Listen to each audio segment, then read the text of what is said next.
सिद्धिव्या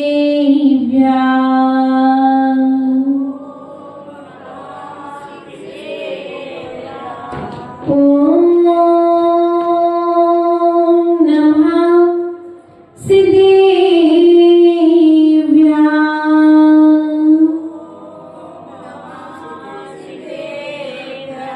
नमो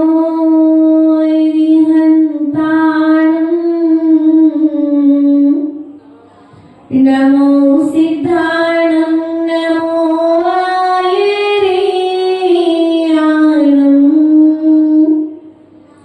नमो वज्रायाणं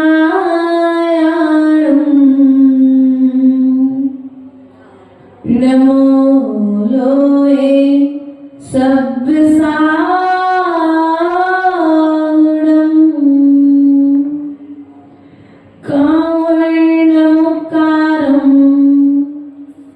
जिनवरवस्त्रस्य वर्धमानस्य दंसणमग्गं वक्ष्यामि जहाकमं समासेन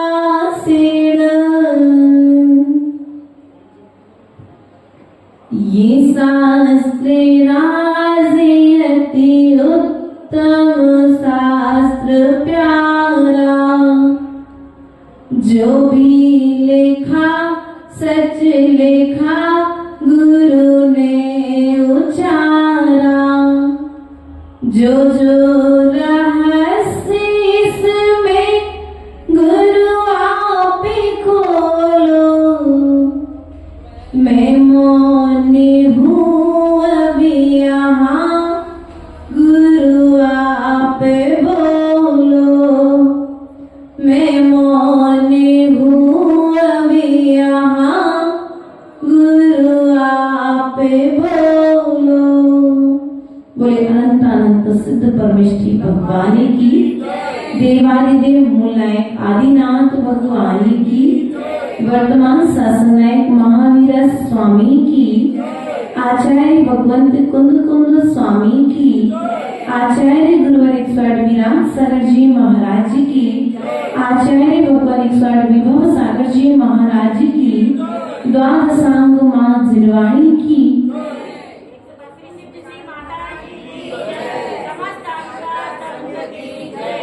प्रिय आत्मन कर्म सभी ने आचार्य भगवंत कुंद कुंद स्वामी कृत दर्शन पाहुड़ ग्रंथ के माध्यम से कारिका नंबर 8 के माध्यम से जाना था कि जो दर्शन से भ्रष्ट है, जो ज्ञान से भ्रष्ट है और जो चारित्र से भ्रष्ट है, वह भ्रष्टों में भी महाभ्रष्ट है। ऐसा आचार्य भगवंत ने इस दर्शन पाहुड़ ग्रंथ के माध्यम से बताया था। अब एक बात आती है कि यदि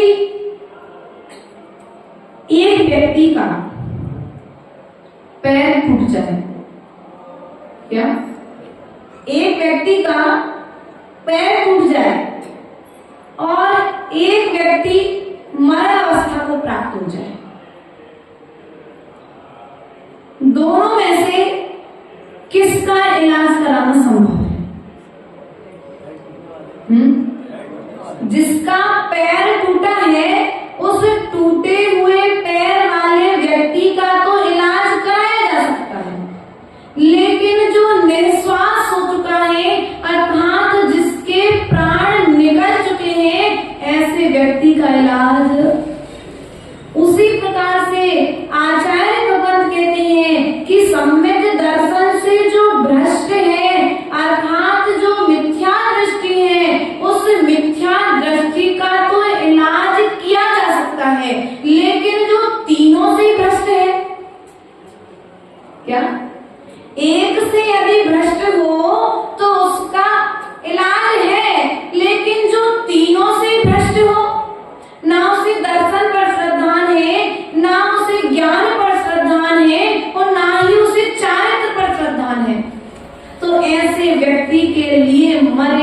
व्यक्ति के समान बताया है। मरे हुए व्यक्ति का कोई इलाज। एक पक्षी का पंख टूट गया तो उस टूटे हुए पंख को तो जोड़ा जा सकता है, लेकिन एक पक्षी प्राणों से रहित हो गया तो उसका इलाज।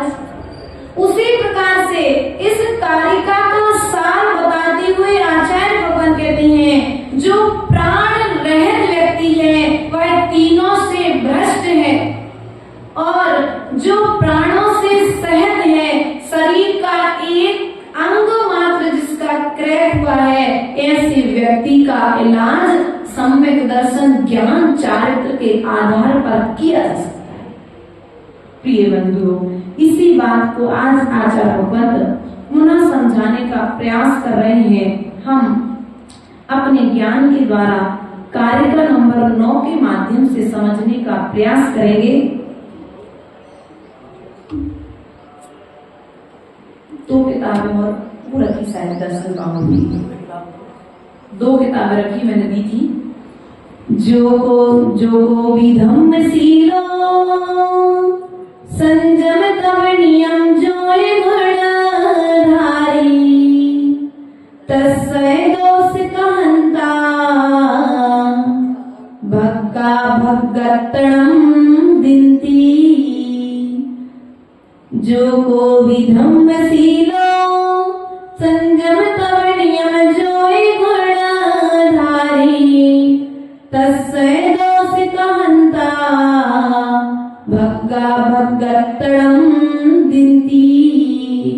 अर्थात आचार्य भगवंत कहते हैं जो कोई धम्म सीलो, जो कोई भी धर्म से, सील से, संयम से, तप से, इन गुणों से जो व्यक्ति संपन्न व्यक्ति को देख करके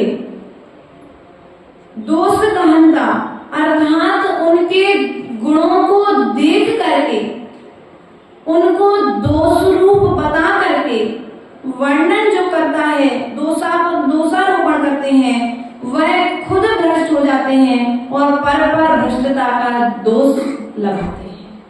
अर्थात कई बार ऐसी चर्याएं, क्रियाएं देखने में आ जाती हैं कि श्रावक तो कुछ भी नहीं है मुनिराज की चर्या के आगे।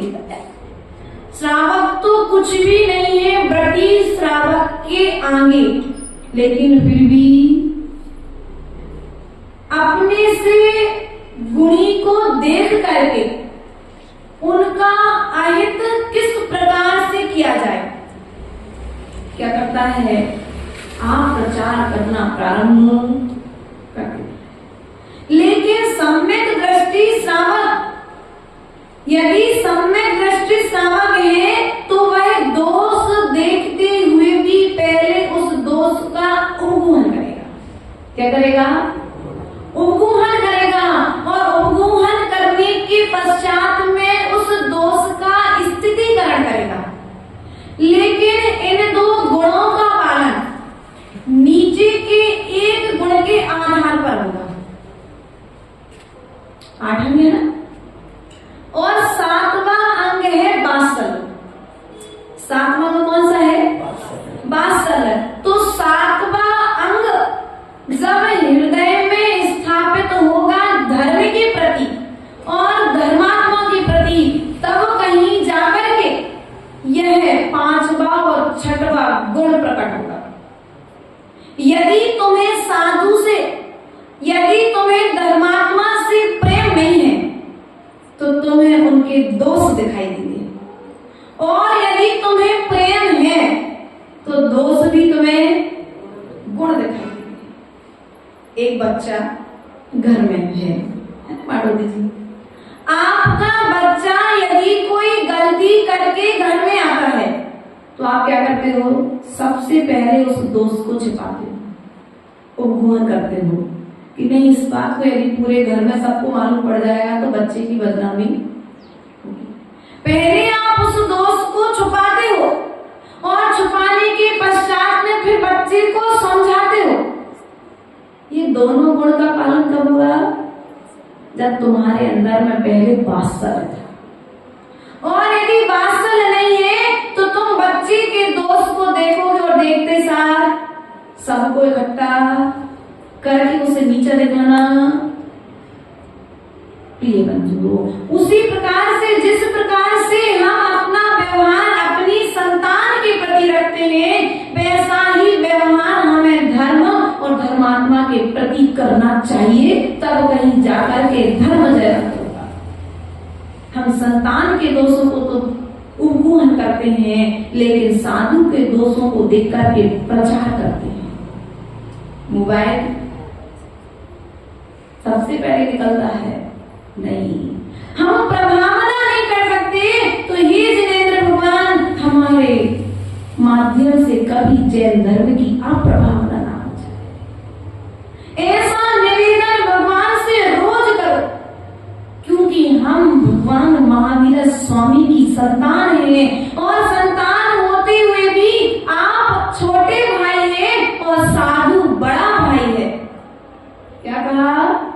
साधु बड़ा भाई है, श्रावक छोटा भाई है। बड़ा भाई यदि कोई गलती करता है तो कभी कभी छोटे भाई को भी समझाना पड़ता है कि नहीं पड़ता है? और जब छोटा भाई गलती करता है तो बड़ा भाई समझाता है। ये दोनों के बीच में प्रेम है, इसलिए समझाने का भाव आ रहा है। यदि वात्सल्य नहीं होगा, प्रेम नहीं होगा, तो समझाने का भाव भी नहीं आएगा।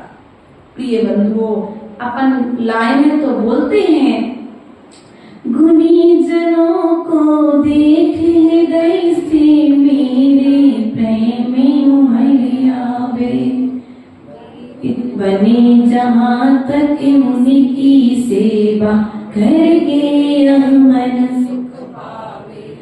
मैत्री भाव जगत में मेरा सब जीवों से मीते रहे, दीन दुखी जीवों पर मेरे और से करुणा स्रोत बहे। ये लाइनें जो पंक्तियां मेरी भावना के माध्यम से हम कहते तो हैं, लेकिन इनका आचरण वह सेठ धन्य है। एक बहरूपिये ने क्षुल्लक का भेष बनाया। रत्नकर्ण शांताचार्य की कहानी है। एक बहरूपिये ने क्षुल्लक का भेष बनाया और मंदिर में प्रवेश किया, और जैसे ही मंदिर में प्रवेश किया तो मंदिर में जो छत्र चवर थे उन सबको चुरा लिया, क्योंकि वो भेष बना करके प्रवेश चोरी करने के लिए किया था उसने।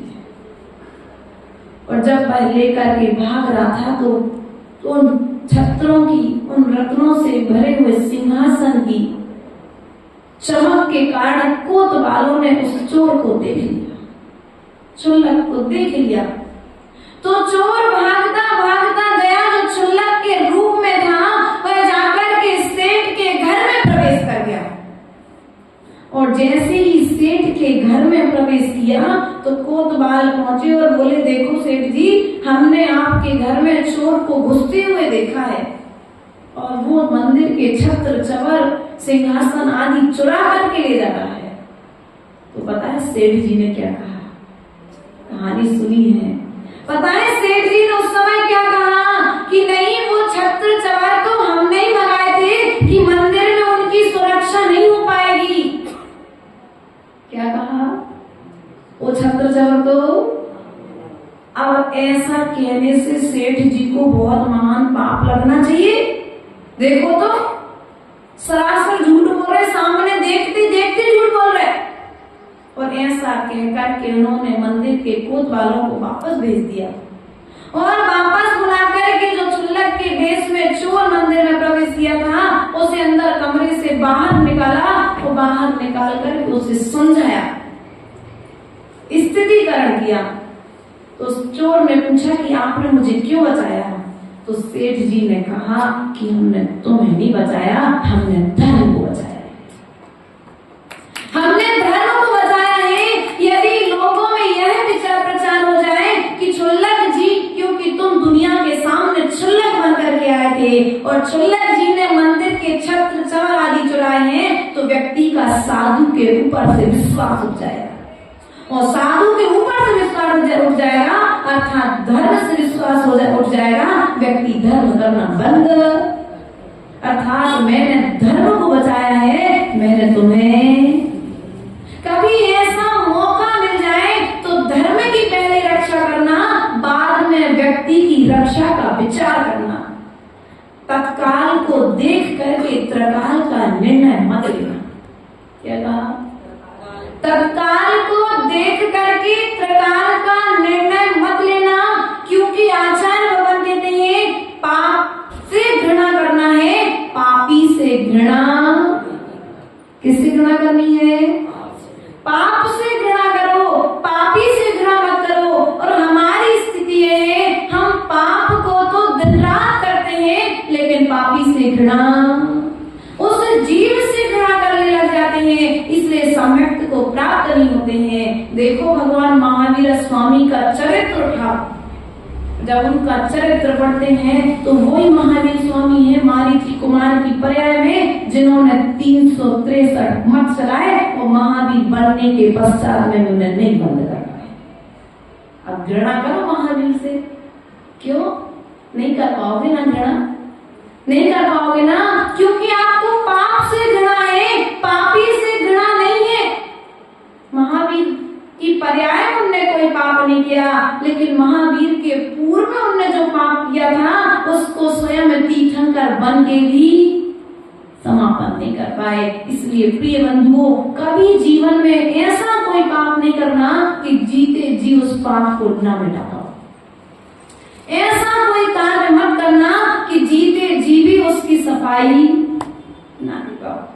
प्रिय बंधुओं, तत्काल को देखकर के त्रिकाल का निर्णय, तत्काल को देखकर के त्रिकाल का निर्णय नहीं लेना है। हमारी स्थिति है, हम वर्तमान में सामने का दृश्य देखते हैं और साक्षात दृश्य को देख करके हमने जो देखा है हम उसे ही सत्य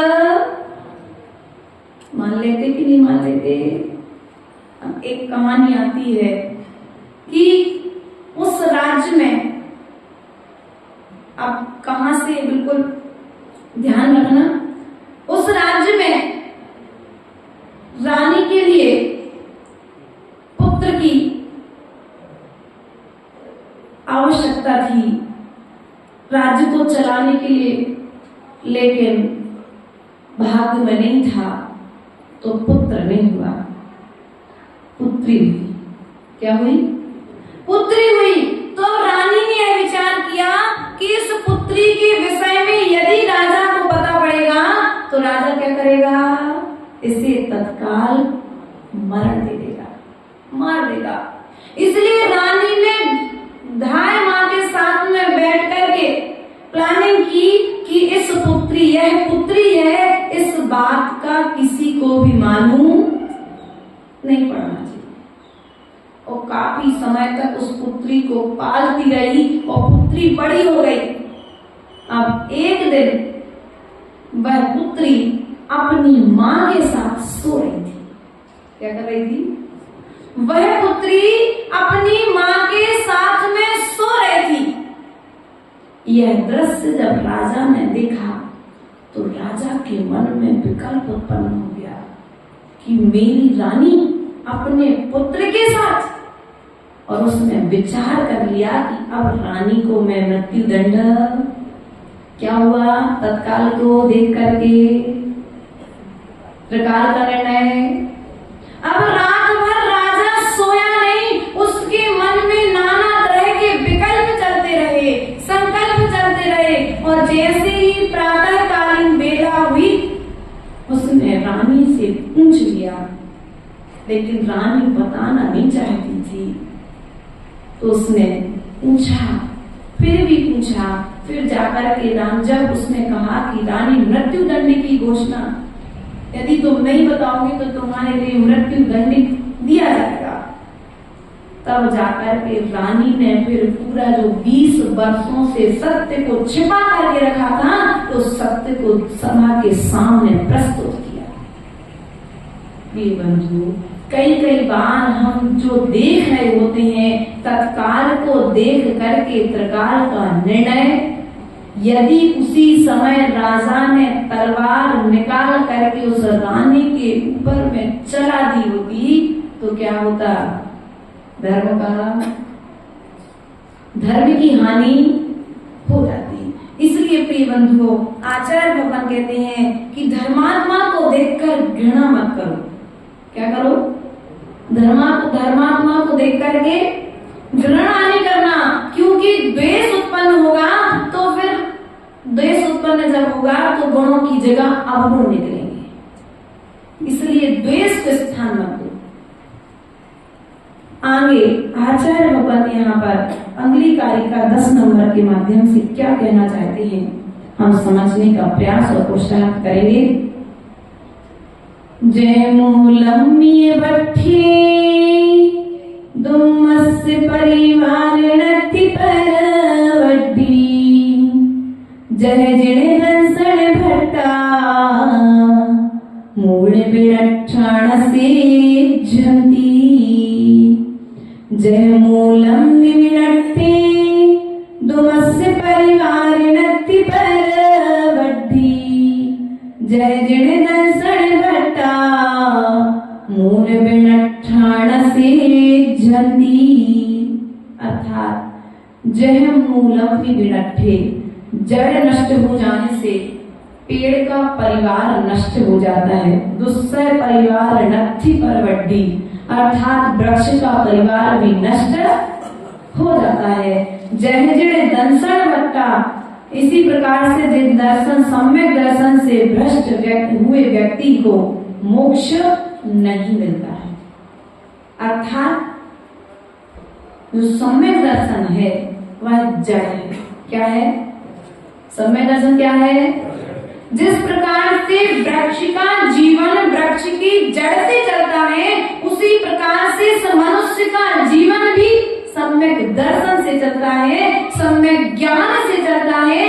आचार्य भगवान कहते हैं इस सम्यक दर्शन रूपी वृक्ष, ज्ञान रूपी वृक्ष, चारित्र रूपी वृक्ष में अर्थात सम्यक दर्शन की जो जड़ है, ज्ञान का पानी जिसमें सींचा गया है, और जब ज्ञान का पानी सींचा गया है तो चारित्र के फल निश्चित ही उत्पन्न होंगे।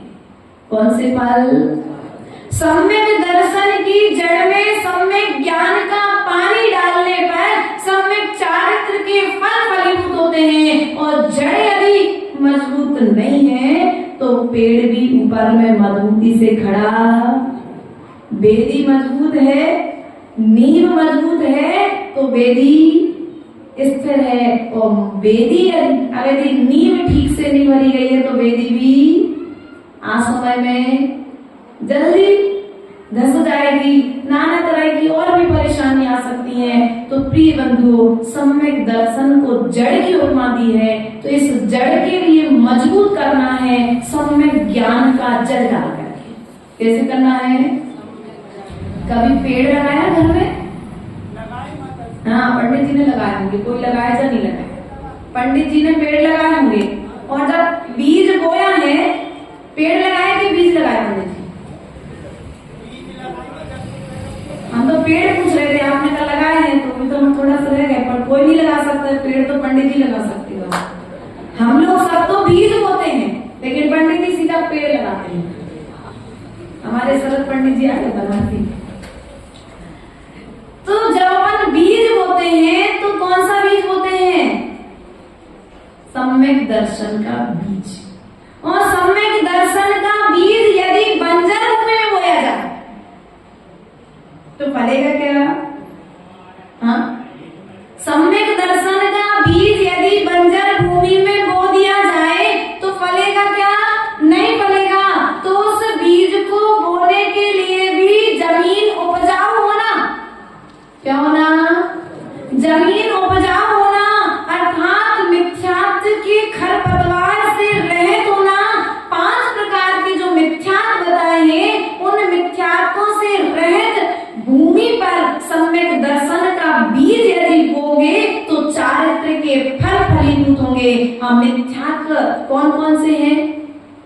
मिथ्यात्व बोलो 5 प्रकार का मिथ्यात्व बोलो। विपरीत एकांत विनय, संशय, अज्ञान। अब 5 5 5 5 5 कितने हो गए? 55,555। कितने हो गए? 55,000। आपको 25 दिख रहा है कि 55,500 दिख रहा है? हमको तो 55,500 दिख रहा है। आपको कितने दिख रहे हैं? आपको मात्र 1 मास दिख रहा है कि 5 मास दिख रहा है? हमने प्रत्येक के लिए 5 का अंक दिया है। कितने का अंक दिया है? मिथ्यात्व के लिए भी 5 का अंक दिया है, प्रमाद के लिए भी 5 का अंक दिया है, योग के लिए भी 5 का अंक दिया है, अभिरति के लिए भी 5 का अंक दिया है, और कसाय के लिए भी 5 का अंक दिया है। ठीक, अब ये जो 5 हैं, तो सबसे पहले मिथ्यात्व हटा दो। क्या हटा दिया आपने? पंडित जी क्या हटाया सबसे पहले? अब आपने जब मिथ्यात्व हटा दिया है तो यहाँ पर कितने बचे? 5,500 दिखने लगे ना?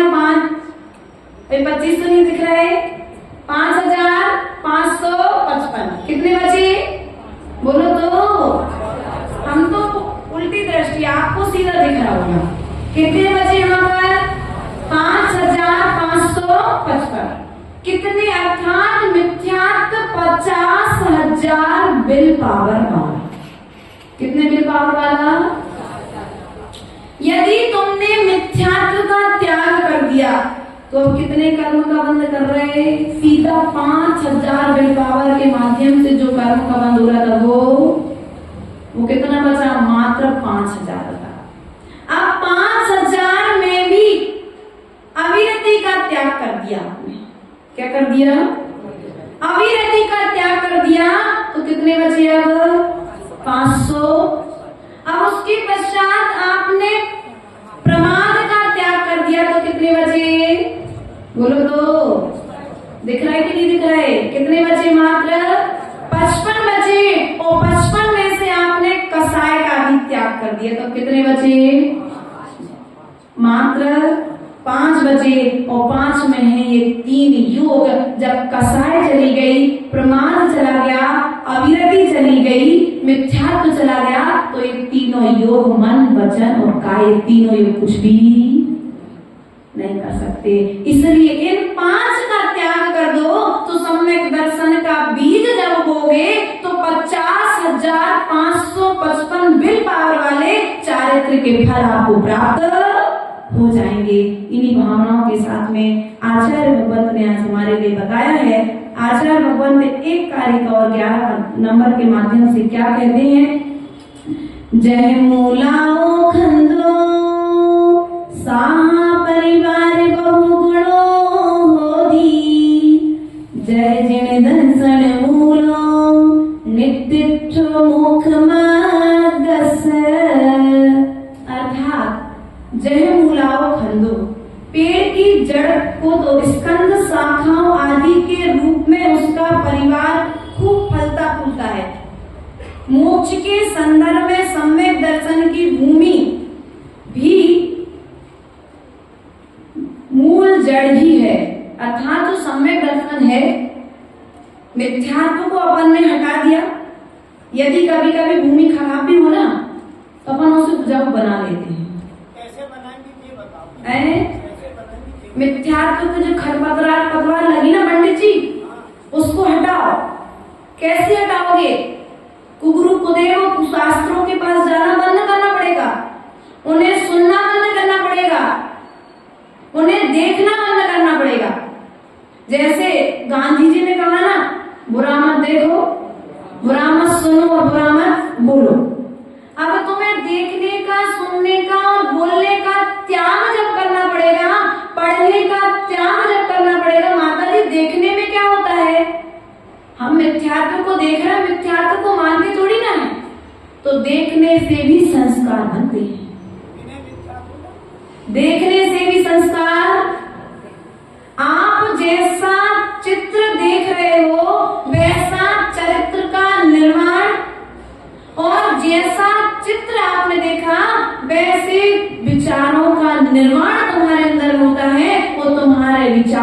हमारे चारित्र का निर्माण कर देते हैं। इसलिए सबसे मूल है कि आपके लिए इस सम्यक दर्शन अपनी भूमि को जो अनादिकाल से मिथ्यात्व के कारण भटक रही है। किसके कारण भटक रहे हैं हम? किसके कारण भटक रहे हैं? मिथ्यात्व के कारण जो हम भटक रहे हैं संसार में, तो इस भूमि को उपजाऊ बनाने का हमें मौका मिला है। इस पंचम काल में भी सच्चे देव, सच्चे शास्त्र और सच्चे गुरु की शरण मिली है। तो इनके लिए हम स्वीकार करें, हृदय से स्वीकार करें, विश्वास करें। जैसे वैद्य की औषधि पर विश्वास करते हो, उसी प्रकार से इन देव शास्त्र गुरु की बात पर यदि विश्वास करोगे तो निश्चित ही तुम्हारा कल्याण। क्योंकि आचार्य भगवान कहते हैं कि पर्वत से गिरा हुआ व्यक्ति तो एक भाव में मरता है, लेकिन सम्यक दर्शन से गिरा हुआ व्यक्ति भाव में मरण को प्राप्त होता है। अर्थात पर्वत से गिरा हुआ व्यक्ति तो जमीन पर गिरता है, लेकिन सम्यक दर्शन से गिरा हुआ व्यक्ति सीधा नरक में जाकर के गिरता है। बताओ कहां पर जाकर के आपको गिरना है, तो वहां की आप तैयारी यहाँ से कर सकते हैं। स्वर्ग में भी जाकर के गिरना ही है और नरक में भी जाकर के गिरना ही पड़ेगा। मात्र मनुष्य पर्याय ऐसी है, त्रियंश पर्याय ऐसी है जिसमें गर्भ से आप जन्म ले सकते हो। त्रियंश में बहुत सारी व्यवस्थाएं हैं जन्म की। मनुष्य पर्याय में जन्म लेने के लिए आपको गर्भ में आना पड़ेगा। तो प्रयास और पुरुषार्थ करो। 9 माह गर्भ की पीड़ा को सहन करके आए हो, उस अंधकूप में से निकल करके आए हो, तो कम से कम अब प्रकाश रूप सम्यक दर्शन को अपने हृदय रूपी भूमि में लेकर के जाओगे। अंतरंग को प्रकाशित करो। बाहर का प्रकाश बल्ब तो बाहर को प्रकाशित करता है, लेकिन यह जिनवाणी भीतर को प्रकाशित करती है। लेकिन इस प्रकाश को हम भीतर में लेकर के जाएंगे। जब भीतर में प्रकाशित होंगे, यदि अंदर तक लेकर के नहीं जाएंगे तो अंदर से प्रकाशित होने वाले नहीं है। इन्हीं भावनाओं के साथ में बोले परम पूज्य आचार्य गुरुवर स्वामी विभव सागर जी महाराज जी की 105 सिद्ध श्री माता जी की समस्त आरिका संघ की